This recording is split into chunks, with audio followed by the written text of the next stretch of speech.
da língua original do Novo Testamento, que dá a ideia de igreja. O que estou lhe dizendo é que quando Pedro refere-se à nação de Israel como congregação no deserto, Pedro refere-se à igreja no deserto. Você precisa entender isso. O que estou tentando lhe dizer é que no meio desta trajetória, no meio da saída do Egito até a chegada em Canaã, o povo de Israel deixou de ser povo e se tornou uma igreja. Pelo que esta igreja, segundo descreve Kevin J. Conner dirá que esta igreja que ganhou forma no deserto geralmente é fundamentada em pelo menos 5 princípios, entre os quais destaco 3. O primeiro é o tabernáculo de Moisés. Lucas, por que a igreja no deserto é fundamentada sobre o tabernáculo de Moisés? Tudo porque, quando nós falamos da igreja, não dá para falar de igreja sem um tabernáculo. Não dá para falar de igreja sem um templo. Não dá para falar de igreja sem uma congregação. O segundo princípio em que esta igreja está construída é sobre a aliança da lei e sobre a lei de Moisés. O que estou lhe dizendo é que não existe igreja sem templo, mas também não existe igreja sem princípio. Não existe igreja sem uma obediência sistematizada à lei de Deus. Se não existe igreja sem templo, e se não existe igreja sem uma aliança com a lei, o terceiro princípio no qual esta igreja foi fundamentada é sobre o sacerdócio. E quando eu me refiro ao sacerdócio, basicamente eu me refiro aos 2 sacerdócios bíblicos e veterotestamentário, que é o sacerdócio araônico e o sacerdócio levítico. Diante disso, destaco o primeiro fundamento, em que esta igreja, que foi formada e constituída no deserto, logo está fundamentada. Eu digo e repito, o primeiro fundamento em que esta igreja está fundamentada é sobre o tabernáculo de Moisés. Para ver se você está aí, eu pergunto e você responde. Qual é o primeiro fundamento? Tabernáculo de Moisés. Só meia dúzia respondeu. Qual é o primeiro fundamento? Tabernáculo de Moisés. Certamente surgirá um questionamento. Lucas, o que é o tabernáculo de Moisés? Geralmente o tabernáculo de Moisés, descrito em Êxodo 25:8, foi construído com um propósito específico. E Deus diz para Moisés: construa-me um santuário. Para que, Deus? Para que eu habite no meio do meu povo. O tabernáculo só foi construído para que Deus pudesse habitar no meio do seu povo. Isso é tão interessante, a ponto de chegarmos a uma objetiva conclusão. E qual é, Lucas, a conclusão? A conclusão é que o propósito do tabernáculo, digo isso na perspectiva de Deus, é habitar entre o povo. Na verdade, quando olhamos para uma matéria teológica que chamamos de tipologia, vamos perceber que o tabernáculo representará várias coisas que se cumprirão no Novo Testamento. Uma das representatividades tipológicas do tabernáculo é a cruz de Cristo. Eu repito, uma das representatividades tipológicas do tabernáculo é a cruz de Cristo. Eu vou dizer porque você não entendeu. o tabernáculo do Antigo Testamento representará a cruz de Cristo no Novo Testamento. Isto é tão interessante. Então, para nós, para entendermos isso, eu faço aqui duas observações. A primeira observação que eu faço certamente está contida no material exemplar que foi lido. Números capítulo 2, versículo 17. Qual é o assunto deste texto? O assunto descrito por Moisés em Números é o assunto da habitação da congregação em volta do tabernáculo. Perceba que o tabernáculo já foi construído. Perceba que o tabernáculo já existe. E se existe um tabernáculo, Deus dá uma ordem para Moisés. E na ordem que Deus dá para Moisés, Moisés poderia e deveria posicionar os acampamentos da nação em volta do tabernáculo. A gente tem cerca de 12 tribos em Israel. O tabernáculo basicamente é em forma quadrangular. E se isso é uma verdade, temos pelo menos 4 pontas do tabernáculo. Se temos 4 pontas para cada ponta do tabernáculo, certamente 3 tribos deveriam se posicionar. Eu repito, porque estou tentando lhe dizer, é que quando o tabernáculo... Glória a Deus. Olhe para cá, porque senão você não entende nada. Quando o tabernáculo foi construído, Deus dá para Moisés uma revelação. E qual é, Lucas, a revelação? As 12 tribos de Israel e o seu acampamento. Acampamento, na originalidade do texto, na língua hebraica, da ideia de exército. O que estou lhe dizendo é que existia um exército para cada tribo que deveria se posicionar em volta do tabernáculo. Só para você entender, no lado leste, sobre a bandeira do leão. Lembra que no versículo 17 que lemos, diz-nos o texto que cada povo estava sobre as bandeiras. Bandeiras está no plural, que define o artigo de forma sistemática, o que nos dá a ideia que existem cerca de 4 bandeiras em volta do tabernáculo.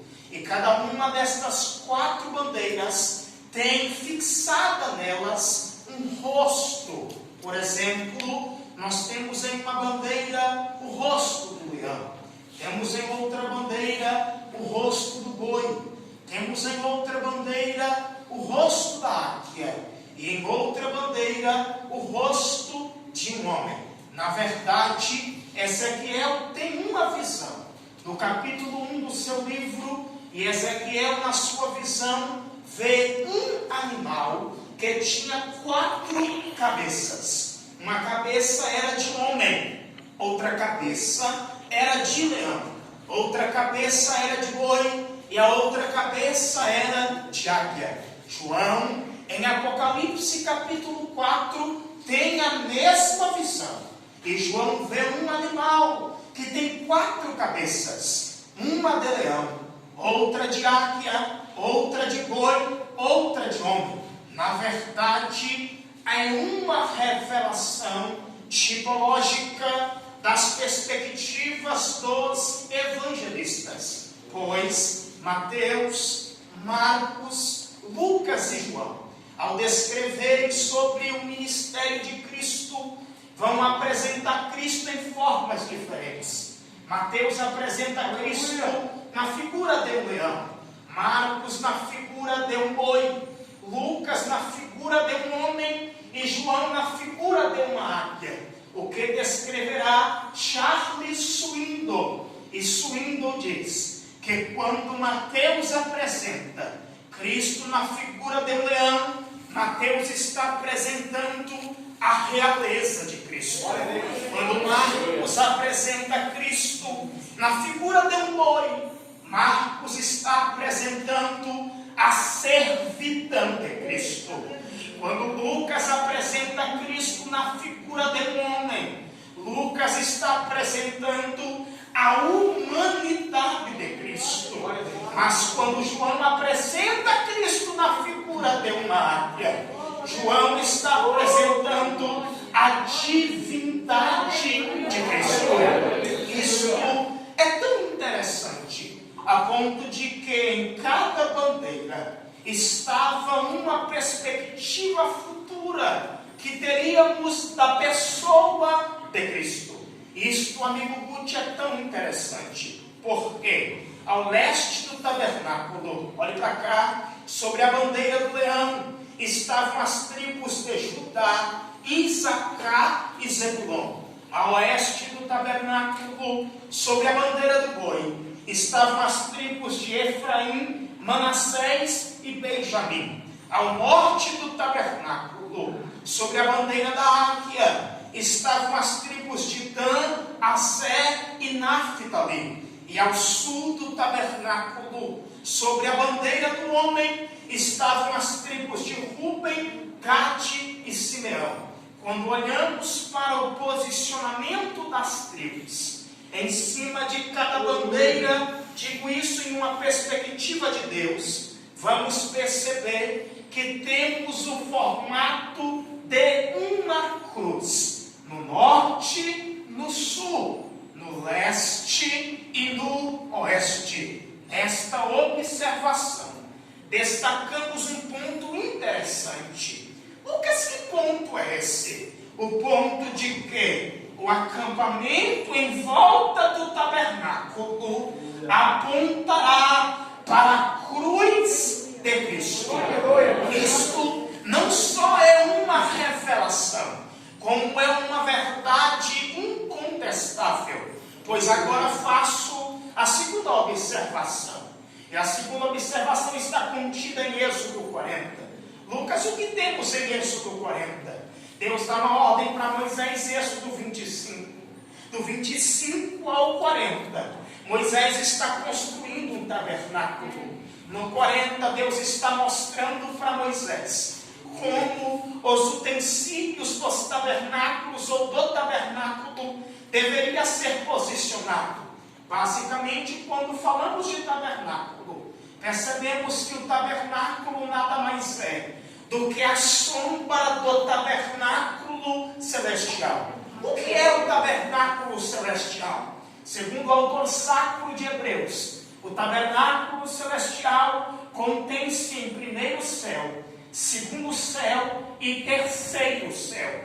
O tabernáculo terreno também era dividido em 3 compartimentos. Lugar santíssimo, que na língua hebraica é Kadosh Hadabaim, lugar santo, e pátio externo ou átrio. Dentro do tabernáculo e em cada um dos 3 compartimentos existiam mobílias e móveis que foram posicionadas à ordem de Deus. No lugar santíssimo, por sua vez, estava a Arca da Aliança, símbolo da presença de Deus. No lugar santíssimo está a Arca da Aliança. No lugar santo temos no meio o altar de ouro do incenso.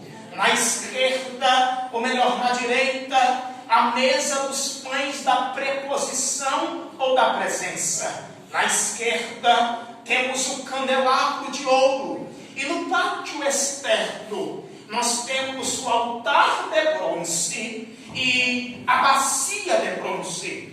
Quando traçamos uma linha reta dentro do tabernáculo, revelando os utensílios, teremos uma linha reta que vem no sentido vertical, de cima para baixo. E esta linha pegará a Arca da Aliança, o altar do incenso, a pia de bronze e o altar de bronze ou altar do holocausto. Se na vertical temos esses 4 móveis, na horizontal temos 2 móveis: candelabro de ouro e mesa dos pães da presença. Candelabro de ouro e mesa dos pães da presença. Conforme descreve J. Conner dirá que quando traçamos uma linha reta no tabernáculo, na vertical e na horizontal, nós teremos a cruz de Cristo. Repito, quando traçamos uma linha reta no posicionamento de cada utensílio dentro do tabernáculo, nós teremos a cruz de Cristo. Percebe isso aqui? A cruz de Cristo é descrita exteriormente no acampamento em volta do tabernáculo, mas a cruz de Cristo também é descrita interiormente no posicionamento de cada mobília dentro do tabernáculo. O que estou tentando lhe dizer é que o tabernáculo do Antigo Testamento é a cruz do Novo Testamento. O tabernáculo do Antigo Testamento é a cruz do Novo Testamento. O tabernáculo do Antigo Testamento é a cruz do Novo Testamento. A cruz do Novo Testamento é o tabernáculo do Antigo Testamento. Lucas, qual é a revelação? A revelação é apenas uma. Quando olhamos para o propósito de Deus na construção do tabernáculo, repito, qual era o propósito de Deus? Construa o santuário, construa o tabernáculo, para que eu habite no meio do meu povo. O propósito de Deus, na perspectiva de Deus, no que tange a construção do tabernáculo, é Deus habitando no meio do seu povo. Isso é tão interessante a ponto de eu chegar a uma conclusão.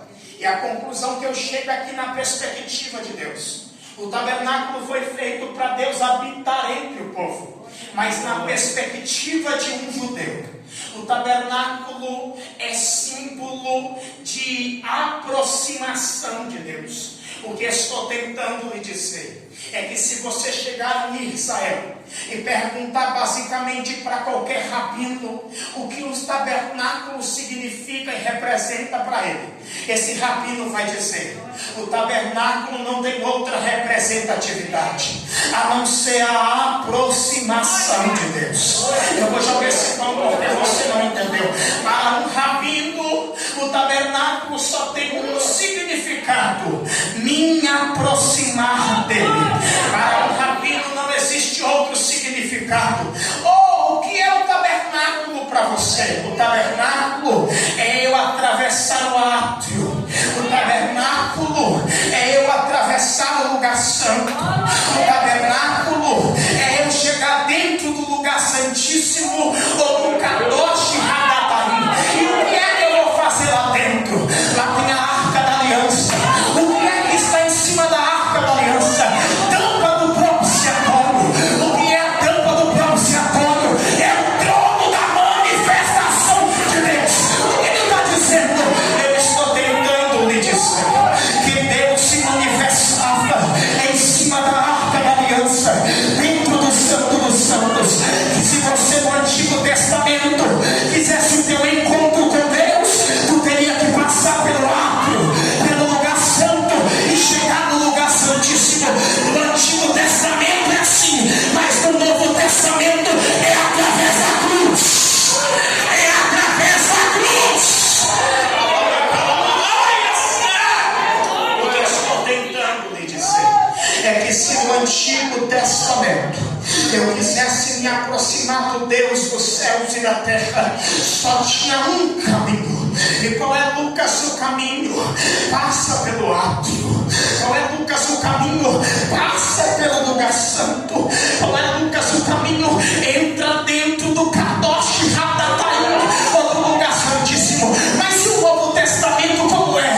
O Novo Testamento não é que facilitou, mas Cristo resumiu. Se para você chegar até Deus no Antigo Testamento era através do átrio, deixa eu jogar esse pão.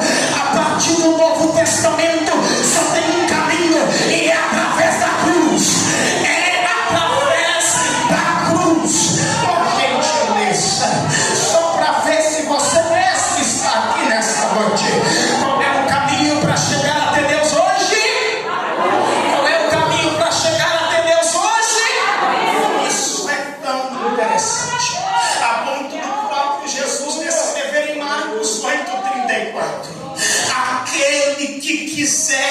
caminhe após mim. Negue-se a si mesmo. Tome a sua cruz.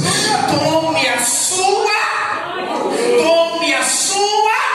Sabe o que é que Jesus está dizendo? Não tem outro caminho. Se quiser se aproximar de mim, se quiser tornar meu amigo, pega a sua cruz, rapaz.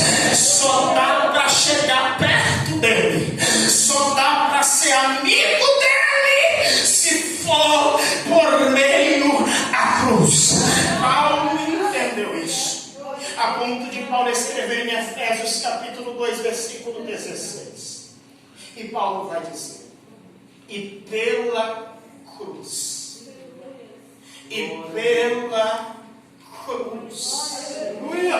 reconciliar ambos com Deus em um corpo, matando com ela as inimizades. Sabe o que é que Paulo está dizendo? Antes da cruz, eu era inimigo de Deus, mas depois da cruz, eu me tornei amigo de Deus. Sabe o que é que Paulo está dizendo? Antes da cruz, eu não tinha perspectiva de vida, mas depois da cruz, Ele me trouxe perspectiva. Sabe o que é que Paulo está dizendo? É que somente a cruz pode me reconciliar com Ele. Somente a cruz pode me aproximar dele. Aleluia! Eu não sei se você está me entendendo, mas eu preciso lhe dizer algo. Só a cruz pode te aproximar de Deus. Só a cruz pode fazer com que você tenha comunhão com Deus. O interessante é que a cruz, que é o tabernáculo, e o tabernáculo que representa a cruz do Novo Testamento, tanto exteriormente e interiormente na posição das mobílias, dá-nos a entender